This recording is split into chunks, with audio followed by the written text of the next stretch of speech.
Hey everybody, Chef Yoda the dog here, and it's time for the Monday meal. Today's Monday meal is a dessert. It is a strawberry pie. So yummy, made with fresh strawberries and whipped cream. So yummy. So of course my mom made it allergy friendly and as keto as possible.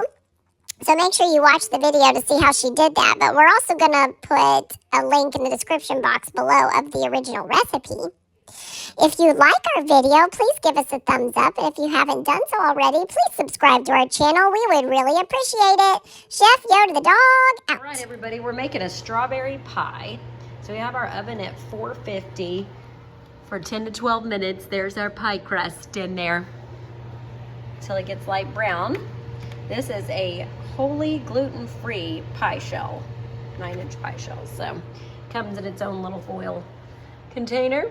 So I thawed it out for about 15 to 20 minutes and then put it into the oven at 450 for 10 to 12 minutes or until it is light brown. All right, so this is the crust after 10 minutes. Actually, it was more like 12 minutes at 450. It's done. But you want it to be light brown. Obviously the edges get darker. This crust was already cracked, so I put it back together here. I pressed it together, but the top layer of the crust was already cracked and falling apart. So I just scooted it to the side for when we put the strawberries in, but I've had it a long time. It's a gluten-free crust. We're gonna deal with it. It'll be fine.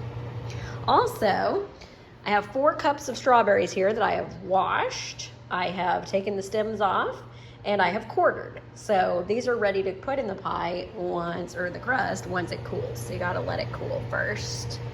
And then next we're gonna start this mixture. Okay, we are whisking and bringing to a boil this mixture here over medium, there it is, medium heat.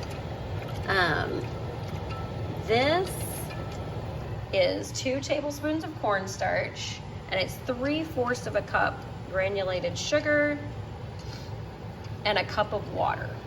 So that is what is in here. Now the sugar I used, they say when you're baking, which technically this part's not gonna be baked, but it's heated, I don't know. But with monk fruit, it says use half monk fruit and then the rest something else. So I used allulose and monk fruit combo. Here you go, so you can see the allulose. It says to do 1 to 1 1/3 ratio. So 1 1/3 cups allulose to every 1 cup of sugar. So since this was 3/4 a cup, I did 1/4 of a cup monk fruit, and then I did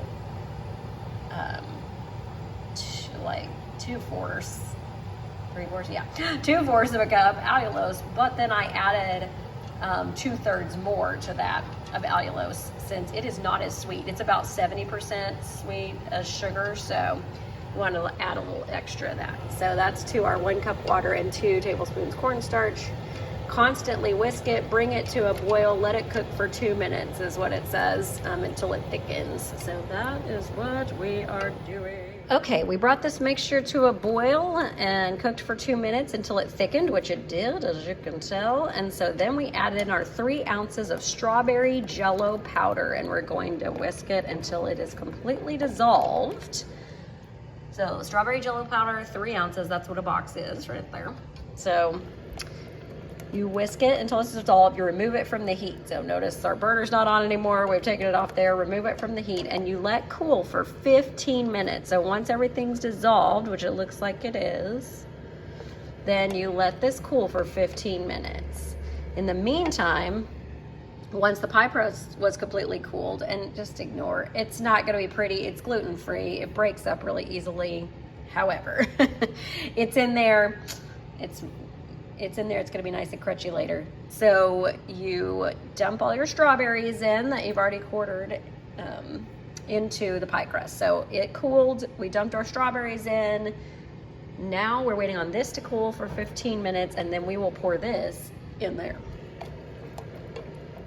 All right, so we have poured the mixture with the jello in it and the sugar and the cornstarch and the water into our strawberries after it cooled for 15 minutes. So that's what it looks like now. I'm just gonna cover it with this little lid here that's just made to cover it. and put it in the fridge for 3 hours, at least 3 hours. Okay, it has been 3 hours since we put it in the fridge to chill, and it is ready to go. It is solid. I touched it.